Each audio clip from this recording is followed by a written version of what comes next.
রবিউল আউয়াল এমন একটা মাস যেই মাসে আল্লাহ রাব্বুল আলামিন এই পৃথিবীতে এমন একজন মহামানবকে পাঠিয়েছেন যিনি পুরো বিশ্বটাকে পরিবর্তন করেছেন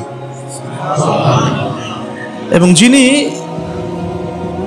এমন একজন ব্যক্তিত্ব যার অনুসরণ করা ছাড়া আমরাও জান্নাতে যেতে পারবো না। যিনি এমন একজন ব্যক্তিত্ব যিনি নিশ্চিত জান্নাতি জানার পরেও তাহাজ্জুদে দাঁড়িয়ে পা ফুলিয়ে ফেলতেন, যাকে আল্লাহ রাব্বুল আলামিন দোয়া কবুল হবে সার্টিফিকেট দিয়েছেন, তিনি সেই দোয়াটাকে স্টপ রেখেছেন। কিয়ামতের মাঠে তিনি এই দোয়াটা করবেন আমাদের জন্য। এই মাসে সেই মহামানবকে এই পৃথিবীতে পাঠানো হয়েছে। আবার এই মাসেই আল্লাহ রাব্বুল আলামিন তাকে তার কাছে নিয়ে নিয়েছেন। কিন্তু আমাদের মুসলিম যুবক যুবতী, তরুণ তরুণী, কিশোর কিশোরী, আবার বৃদ্ধের বেশিরভাগ, আমি চ্যালেঞ্জ করলাম 80 to 90% বলতে পারবে না আজকে এই মাসের কত তারিখ। যুব সমাজকে জিজ্ঞাসা করে দেখেন, এটা জরিপ করে দেখেন, ওরা গুগল ঘাটবে, দেখি তো কয় তারিখ। তো যাই হোক, আমি কাউকে আঘাত করতে চাচ্ছি না, আমি আপনাদেরকে বোঝাতে চাচ্ছি যে আমরা সাংস্কৃতিকভাবে এখন পরাজিত। কথা বুঝতে পারছেন? আচ্ছা, অথচ আমাদের যে রিজিক, হায়াত, এই সব কিছু কিন্তু আরবি মাস কেন্দ্রিক আল্লাহ পাক নাজিল করে। চাঁদের 1 তারিখ যখন রমজানের প্রথম চাঁদ ওঠে, আমরা কি জানুয়ারি ফেব্রুয়ারি হিসাব করে রোজা রাখি, নাকি শাবান রমাদান হিসাব করে রোজা রাখি? হজ যখন করি আমরা কি ফেব্রুয়ারি মার্চ এগুলো হিসাব করি, না জুলহিজ্জা জুলকদা এগুলো হিসাব করি? যাই হোক, তো দেখেন, যখন একটা জাতি মানসিকভাবে পরাজিত, ওই জাতিকে দিয়ে আপনি বিশ্ব শাসন করাতে পারবেন না। আর আমাদের মূল গন্তব্য হচ্ছে বিশ্ব শাসন করব ইনশাআল্লাহ। এটা তো হবে, হবে কি না? হয়তো আমরা থাকবো না, আমাদের ইমান, আমল, আখলাক, মুআমালাত, জামা, ইমারা, এগুলোর যে অবস্থা, তাতে এটা দিয়ে বিশ্ব শাসন এটা পসিবল। এটা মাথায় ঢুকায় না নাকি? যত বড় বড় লেকচারই দেখ, পসিবল না, ফুল স্টপ। কখন পসিবল হবে?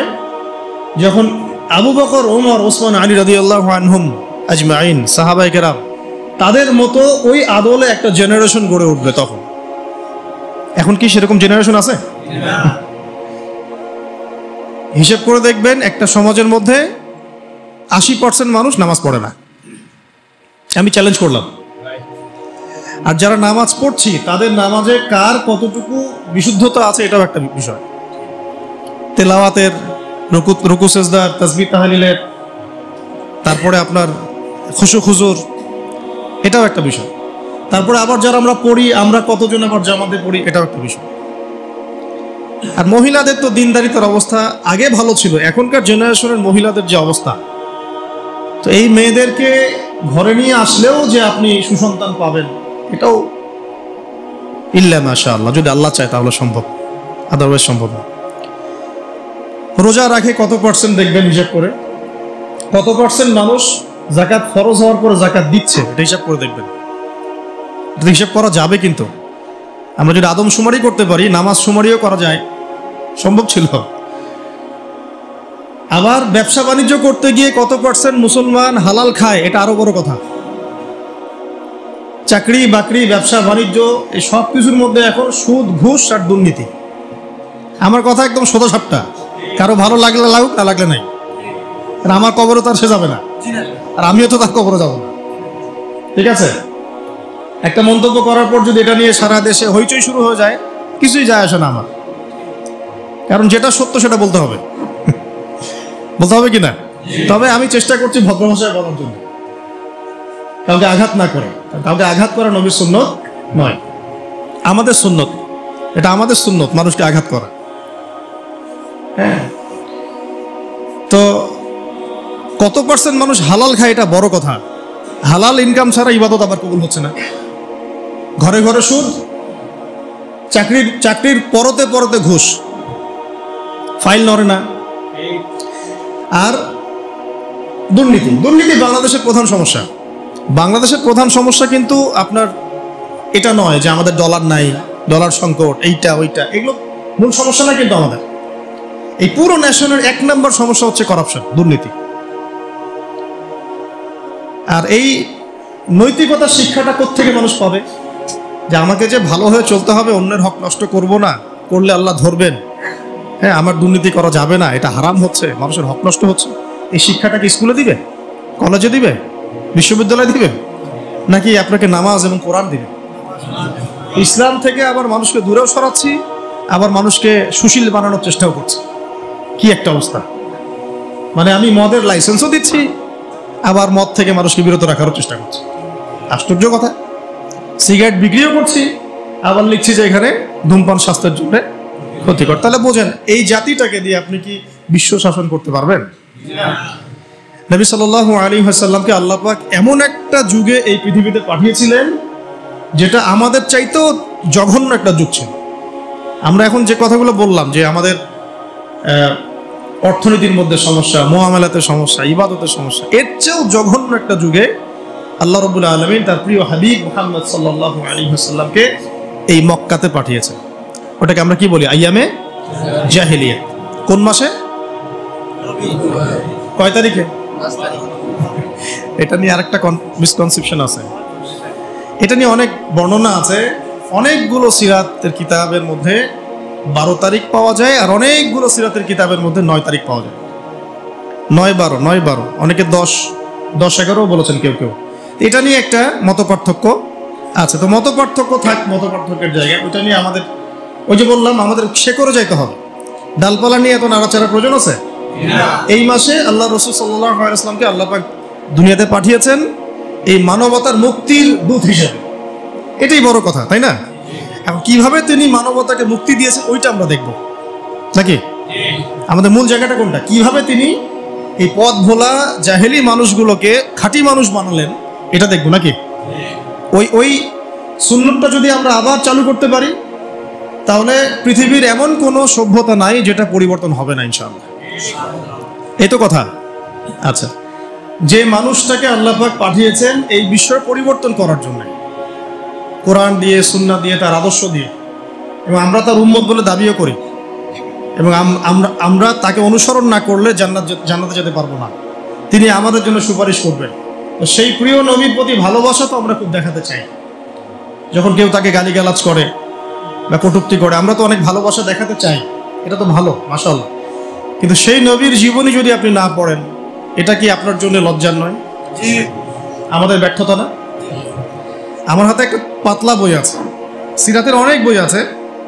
এটা মুফতি মোহাম্মদ শফি রাহিমাহুল্লাহ রচিত সিরাতে খতামুল আম্বিয়া। এটা মাদ্রাসায়ও পড়ানো হয় আরবিতে, এটা বাংলা অনুবাদ করা হয়েছে। তো এই বইয়ের পৃষ্ঠা সংখ্যা সর্বোচ্চ কত হবে? 140টার মতো। 140টা পৃষ্ঠা পড়তে কত ঘন্টা লাগে বলেন? 3 ঘন্টা, 4 ঘন্টা, 5 ঘন্টা, 1 দিন, 2 দিন, 7 দিনের মধ্যে শেষ করা যায়? তাহলে নিয়াত করেন এই মাসের মধ্যে শেষ করবেন ইনশাআল্লাহ। এটা ছাড়া আরো অনেক সিরাতের বই আছে। আর রাহিকুল মাখতুম আছে, নবিয়া রহমত। আর রাহিকুল মাখতুম বইটাও চমৎকার, আল্লামা সফিউর রহমান মুবারকুর রাহিমাহুল্লাহ রচিত। আরেকটা আছে নবিয়া রহমত, এটাও সুন্দর চমৎকার বই। এটা হচ্ছে সৈয়দ আবুল হাসান আলী নদভী রাহিমাহুল্লাহ রচিত। এরকম অনেক বরেণ্য আলেমদের সিরাতের অনেক বই আছে, কেনা যাবে তো ইনশাআল্লাহ। এক কাপ কফি খেতে কত টাকা লাগে? 20 টাকা কফি পাওয়া যায়? আচ্ছা, দোকান ভেদে। বন্ধুরা মিলে একটু আড্ডা মারলে কত টাকা? বান্ধবীর সাথে আড্ডা মারলে কয় টাকা? বান্ধবীর সাথে আড্ডা মারলে আরো বেশি যায়, তাই না? আল্লাহ হেফাজত করুন। তো একটা সিরাতের বই কিনতে কয় টাকা লাগতে পারে? 100 টাকা, 200 টাকা, 300 টাকা, 500 টাকা খরচ করা যাবে না? আল্লাহ পাক তৌফিক দান করুন। এই মাসে নবী সাল্লাল্লাহু আলাইহি ওয়াসাল্লামকে আল্লাহ পাক পৃথিবীতে পাঠিয়েছেন এবং আস্তে আস্তে ওই জাহিলি সমাজটাকে পরিবর্তন করেছেন। কিভাবে পরিবর্তন করেছেন? এক, নবী সাল্লাল্লাহু আলাইহি ওয়াসাল্লাম নবী হয়েছে কত বছর বয়সে? 40। কত বছর বলেন? 40। ক্লাসের মতো মনে করে। এর আগে 40 বছরের আগে আমাদের নবী সাল্লাল্লাহু আলাইহি ওয়াসাল্লাম কোনো অন্যায় করেছিলেন? কোনো মিথ্যা কথা বলেছেন? কোনো পাপ করেছেন? তিনি আগে থেকেই পবিত্র চরিত্রের মানুষ ছিলেন। ঠিক আছে, আমরা এখানে ওই বিষয়গুলো কথা বলছি না, তার বাবার নাম কি, মায়ের নাম কি, বংশ কি, এগুলো আপনারা পড়ে নিতে পারবেন। আমরা বলছি কিভাবে তিনি দিনটাকে প্রতিষ্ঠা করলেন। নবী হওয়ার পরেই, নবী হওয়ার সাথে সাথেই আল্লাহ রাব্বুল আলামিন তার উপরে ওহী করেছেন সূরা আলাকের প্রথম 5টা আয়াত। কোন সূরা? ইকরা বিসমি রাব্বিকাল্লাযী খালাক, এই সূরা। বা'দা আউযু বিল্লাহি মিনাশ শাইতানির রাজীম। এখানে আল্লাহ পাক তাকে পড়তে বলেছেন। কি বলেছেন? পড়তে বলেছেন। কিন্তু আমাদের নবী সাল্লাল্লাহু আলাইহি ওয়াসাল্লাম কিন্তু পড়তে জানতেন না, লিখতে জানতেন না, পড়তে জানতেন না।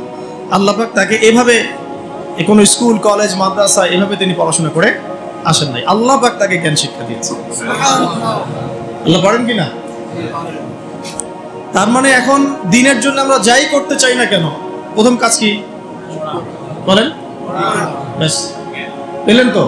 প্রথমে নবী সাল্লাল্লাহু আলাইহি ওয়াসাল্লাম প্রথম যে ওহীটা পেয়েছেন সেটা হলো ইকরা, পড়ুন। কি পড়বেন? বিসমি রাব্বিকাল্লাযী খালাক, আপনার সেই রবের নামে যিনি আপনাকে সৃষ্টি করেছেন। মানে যে জ্ঞান আপনাকে আল্লাহর কাছে নিয়ে যাবে ওই জ্ঞান আপনি শিখবেন, তাই তো? আর যে জ্ঞান আপনাকে আল্লাহ থেকে দূরে সরায় ওই জ্ঞান শিখবেন?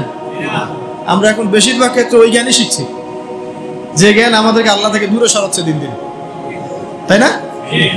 এটা কি বুঝতে পারেন কিনা? তো প্রথম কাজ আমাদের তাহলে দিন নিয়ে যেটাই করতে চাই, চলতে চাই, দিন প্রতিষ্ঠা করতে চাই, প্রথম কাজ কি ভাই? ব্যাস, আল্লাহ নবী সাল্লাল্লাহু আলাইহি ওয়াসাল্লাম ওহী পেলেন। এরপরে তিনি কাছের মানুষদেরকে দাওয়াত দেওয়া শুরু করলেন। কাদেরকে? তাহলে আমাদের সুন্নাহ কি? এখন আমাদের কাছের মানুষদেরকে দিনের দাওয়াত দেয়া। তো দিনের দাওয়াত দেওয়ার আগে আবার নিজেকে ঠিক হতে হবে, নিজেকে জ্ঞান অর্জন করে আমল করতে হবে, করে প্র্যাকটিসিং মুসলিম হতে হবে। এবার আমি আমার কাছের মানুষদেরকে দাওয়াত দিব।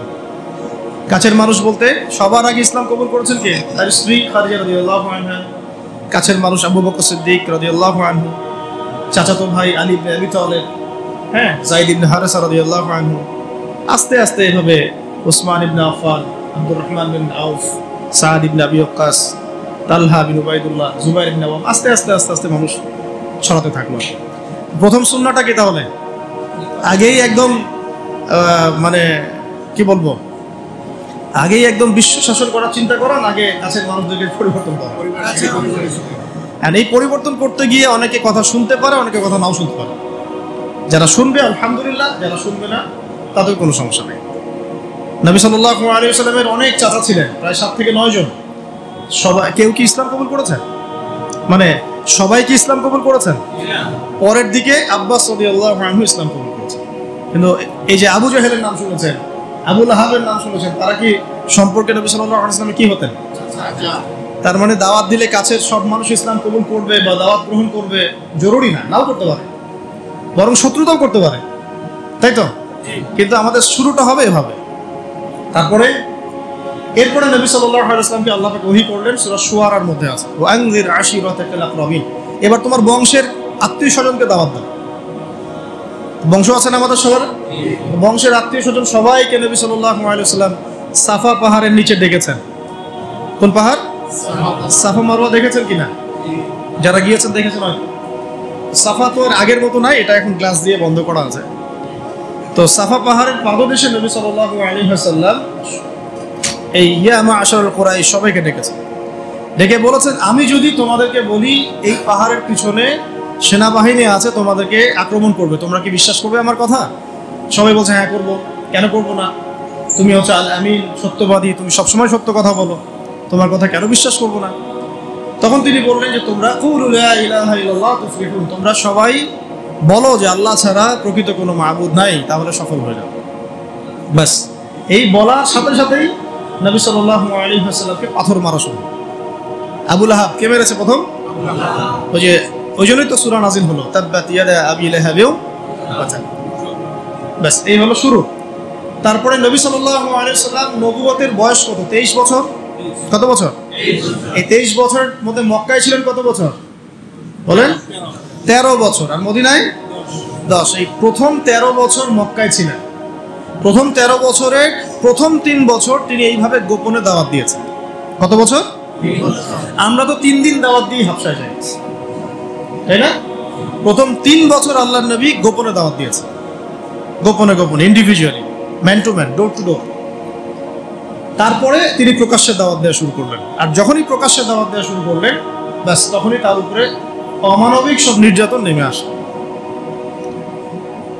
আমরা উমরা সফরে একবার মক্কায়, একবার মদিনায়, 2 বার আমরা জামাত আগে যেতে পারি নাই, কাতারের সামনে যেতে পারি নাই।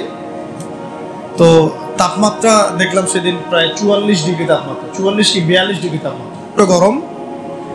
তো বাধ্য হয়ে একদিন মক্কায় আমাদেরকে রাস্তায় নামাজ পড়তে হয়েছে। রাস্তা মানে হারামের মধ্যেই, যারা হজ উমরা করেছেন তারা তো জানেন, হারামের সাথেই রাস্তায়। ওটা ওখানকার একটা কমন বিষয়, নামাজের আজান হয়ে গেলে মানুষ দাঁড়িয়ে যায় ওখানে, রাস্তায় দাঁড়িয়ে যায়, এটা হারামের মধ্যে। মদিনাতেও একই অবস্থা। তো ওই গরমের মধ্যে আর জায়গা না পেয়ে রাস্তায় একদিন দাঁড়াতে হলো। দাঁড়াতেই, জায়নামাজের উপরে দাঁড়াতে আমাদের হিমশিম খেতে হচ্ছে, মনে হচ্ছে পা পুড়ে যাবে। তার উপর রুকু করা, সিজদা করা, তাশাহুদের শেষ বৈঠক, কপাল লাগানো। তখন একজন সাহাবীর কথা মনে পড়ছিল, বেলাল রাদিয়াল্লাহু আনহু। কোন সাহাবী? বেলাল রাদিয়াল্লাহু আনহু।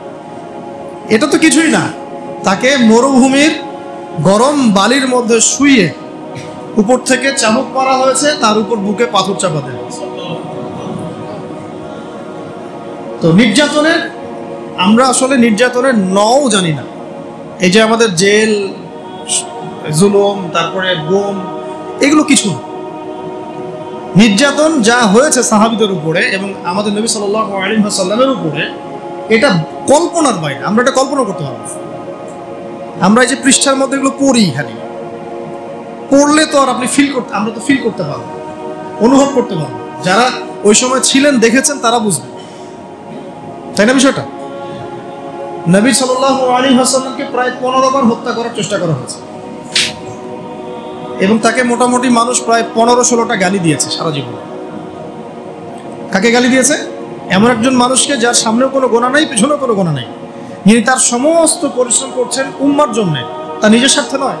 আর তিনি তো যাবেন মাকামে মাহমুদে, তিনি তো একদম জান্নাতুল ফিরদাউস, তার তো কোনো হিসাবও নেই, আছে? তাহলে তা তিনি কেন পরিশ্রমগুলো করলেন, কেন মার খেলেন, কেন গালি খেলেন? কাদের জন্য? আমাদের জন্য, আপনাদের জন্য। এই তো এই যে কিয়ামত পর্যন্ত যত মানুষ আসবে উম্মতে মুহাম্মদ, তাদের জন্য। আর আমরা কেমন নাফরমান উম্মত, তার জীবনীও পড়ি না, তার সুন্নত আমল করি না, তার সুন্নত সম্পর্কে জানিও না, তার জীবনীটা পড়ারও চেষ্টা করি।